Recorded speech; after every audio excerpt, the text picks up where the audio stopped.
दोस्तों, नीतीश कुमार की चुप्पी ने फिर एक बार बीजेपी को परेशान कर दिया है।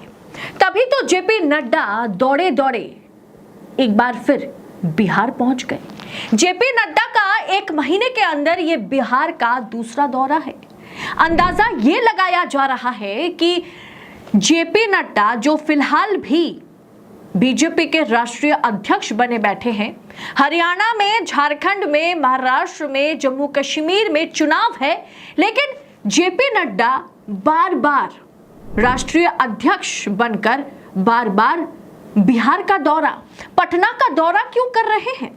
इससे आप समझ गए होंगे कि बिहार में नीतीश, चिराग पासवान और बीजेपी के बीच कुछ भी ठीक नहीं है। नीतीश कुमार किसी भी समय पलटी मार सकते हैं और ये धमकी वो लगातार बीजेपी को दे रहे हैं। नीतीश कुमार कहीं आरजेडी के साथ फिर से गठबंधन न कर ले और कहीं इंडिया अलायंस में ना मिल जाए, खुद प्रधानमंत्री के दावेदार ना बन जाए। इसी के चलते जेपी नड्डा को बार बार नीतीश कुमार के लिए पटना और बिहार का दौरा करना पड़ रहा है। नीतीश कुमार और बीजेपी के बीच बिहार में तालमेल ठीक बैठ नहीं पा रहा है, या यूं कहें कि नीतीश कुमार ने एक बार फिर से चुप्पी साध ली और इस चुप्पी से सबसे ज्यादा घबराहट बीजेपी में है। आला कमान घबराए हुए हैं।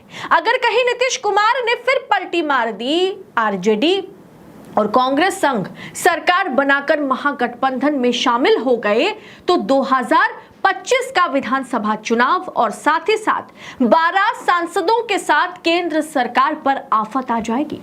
बीजेपी की सरकार कहीं गिर तो नहीं जाएगी। केंद्र में भी बीजेपी की सरकार मुश्किल में पड़ जाएगी।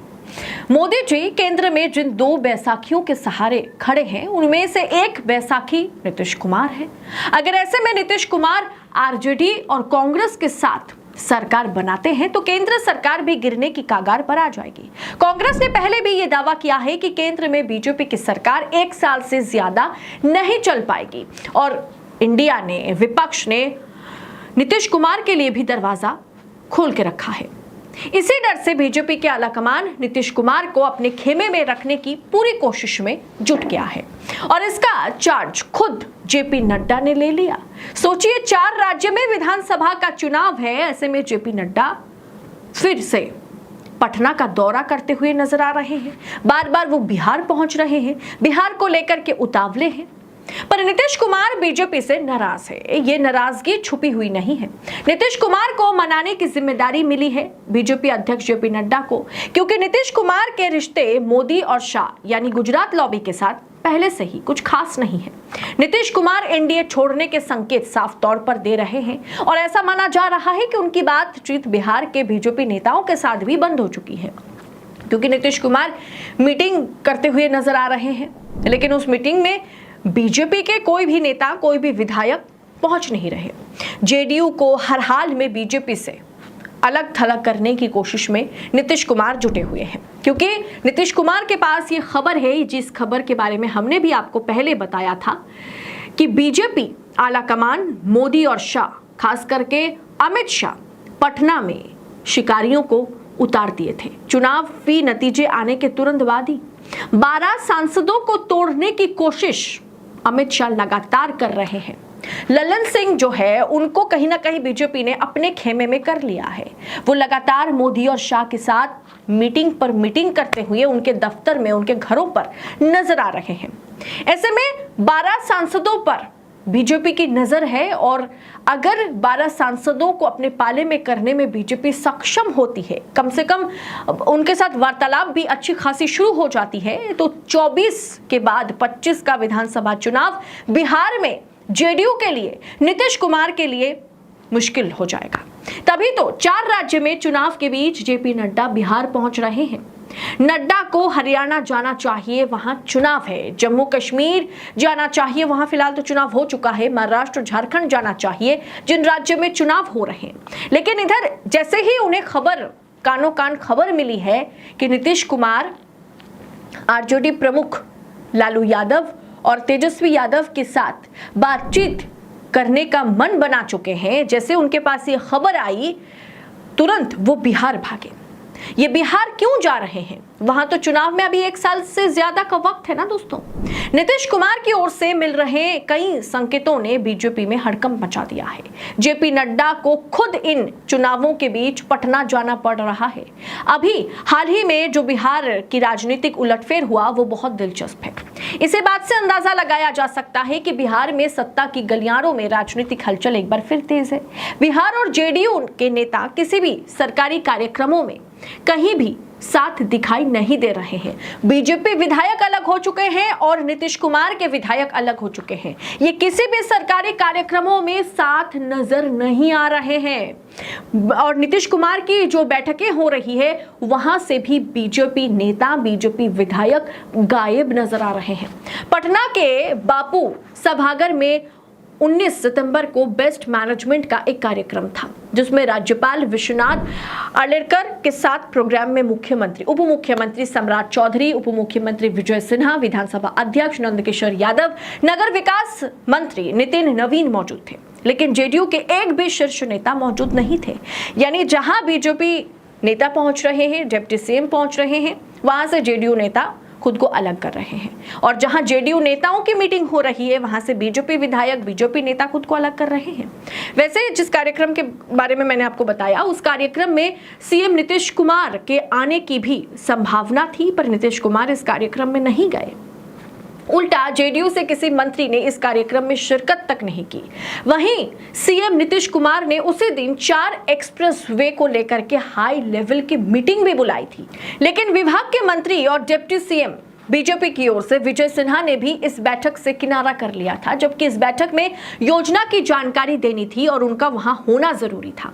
दोस्तों, नवादा में इतना खतरनाक अग्निकांड हुआ जिसमें 40 से ज्यादा दलितों के घर भूमाफियाओं ने फूंक दिया। जब नीतीश कुमार ने इस बात को लेकर के एक बैठक बुलाई, लॉ एंड ऑर्डर की इस बैठक में ना तो डीआईजी, ना ही मुख्य सचिव और ना ही डीजीपी और ना ही उप मुख्यमंत्री सम्राट चौधरी या विजय सिन्हा नजर आए। इसी महीने में पर्यटन विभाग की कुछ योजनाओं की मुख्यमंत्री नीतीश कुमार ने समीक्षा की, जिसमें मंत्री और बीजेपी नेता नीतीश मिश्रा का होना बहुत जरूरी था, लेकिन वो इस मीटिंग से गायब रहे। अपने ही मंत्रालय की बैठक में सीएम के साथ वो मौजूद नहीं नजर आए। तो सोचिए, जिस मंत्रालय की बैठक हो रही है उस मंत्रालय के मंत्री अगर बीजेपी से हैं तो वो सीएम की मीटिंग में, नीतीश कुमार की मीटिंग में पहुंच नहीं रहे। यानी भारतीय जनता पार्टी हर हाल में टूटती हुई नजर आ रही है। एनडीए टूटता हुआ नजर आ रहा है, चाहे महाराष्ट्र की बात करें चाहे बिहार की बात करें। तो दोस्तों, क्या एक बार फिर नीतीश कुमार और बीजेपी के बीच की दूरियां बढ़ गई है? क्या दूरियां बढ़ने का मतलब है कि एनडीए गठबंधन टूटेगा? दोस्तों, 2025 में बिहार विधानसभा चुनाव में जो है नीतीश कुमार ही मुख्यमंत्री होंगे, इस बात की दावेदारी उन्होंने ठोक दी है। और अगर आपको याद होगा, नीतीश कुमार 2022 में महागठबंधन में शामिल हुए थे तो उन्होंने कहा था कि मुख्यमंत्री के तौर पर यह उनका आखिरी चुनाव होगा।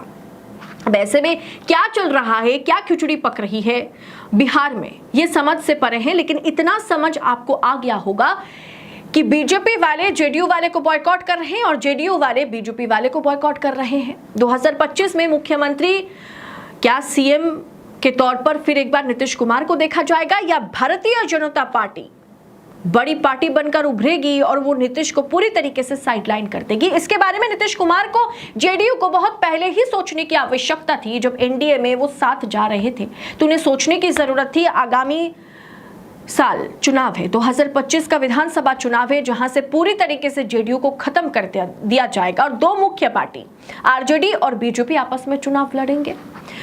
2025 में पूरी तरीके से जेडीयू और नीतीश कुमार को बॉयकॉट कर दिया जाएगा। लेकिन नीतीश कुमार ने पता नहीं क्या सोचा कि वो एनडीए में शामिल हो गए और अब उन दोनों की लड़ाई जो है वो खुलकर सामने आ रही है। इसी के चलते तमाम राज्यों के चुनावों को दरकिनार करते हुए जेपी नड्डा, अमित शाह लगातार बिहार का दौरा कर रहे हैं। बता दें कि अभी नीतीश कुमार की जेडीयू बिहार में तीसरे नंबर की पार्टी है और बीजेपी के साथ 2020 में चुनाव लड़कर नीतीश कुमार ने देख लिया कि बीजेपी ही उनकी पार्टी को कमजोर कर रही है। बीजेपी उनकी पार्टी को दबोच लेगी, खा जाएगी, निगल लेगी। एनडीए गठबंधन में होते हुए भी चिराग पासवान ने, लोक जनशक्ति पार्टी ने जेडीयू वाली सीटों पर अपनी पार्टी के कैंडिडेट उतारे थे, जिससे नीतीश कुमार की पार्टी को भारी नुकसान हुआ था। अगर नीतीश कुमार इस बार अलग नहीं होते एनडीए से, तो नीतीश कुमार और चिराग पासवान के बीच कड़ी टक्कर होगी, पार्टी के भीतर, गठबंधन के भीतर ही। तो दोस्तों, ऐसे में आप सोचिएगा कि बिहार की स्थिति क्या है। खैर, बीजेपी के लिए किसी भी राज्य में परिस्थिति अच्छी नहीं है, चाहे महाराष्ट्र की बात करें, चाहे हरियाणा की बात करें, हर जगह से उन्हें खदेड़ा जा रहा है। और नीतीश कुमार जिस तरह से मौन साध कर बैठे हुए हैं, नीतीश कुमार कुछ बड़ा कर सकते हैं, किसी भी पल कर सकते हैं, क्योंकि नीतीश कुमार की पार्टी और बीजेपी पूरी तरीके से अलग पाथ पर चलती हुई नजर आ रही है। इसमें यह कहा जा सकता है, बिहार में जो परिस्थितियां बनी हुई है, किसी भी पल सत्ता पलट हो सकता है, किसी भी पल सत्ता बदलकर नीतीश कुमार जो है बड़ा पेच में मोदी शाह को, चक्रव्यूह में मोदी शाह को फंसा सकते हैं। आपको क्या लगता है, जो तमाम घटनाएं मैंने आपको बताई कि किस तरह से ये उसके मीटिंग में शामिल नहीं हो रहे, तो वो उसके मीटिंग में शामिल नहीं हो रहे, और खुलकर एक दूसरे के खिलाफ बगावत करते हुए बीजेपी वाले और जेडीयू वाले नजर आ रहे हैं। आपको क्या लग रहा है, क्या बिहार में कुछ ही समय बाद कुछ बड़ा उलटफेर होगा? आप अपनी राय कमेंट कर हमारे साथ शेयर जरूर कीजिए। बाकी ऐसी तमाम खबरों को देशनीति आप तक सबसे पहले पहुंचा सके, इसके लिए चैनल को सब्सक्राइब कीजिएगा। फिलहाल इस रिपोर्ट में इतना ही, जल्द होगी आपसे मुलाकात। बहुत बहुत शुक्रिया। जय हिंद, जय भारत।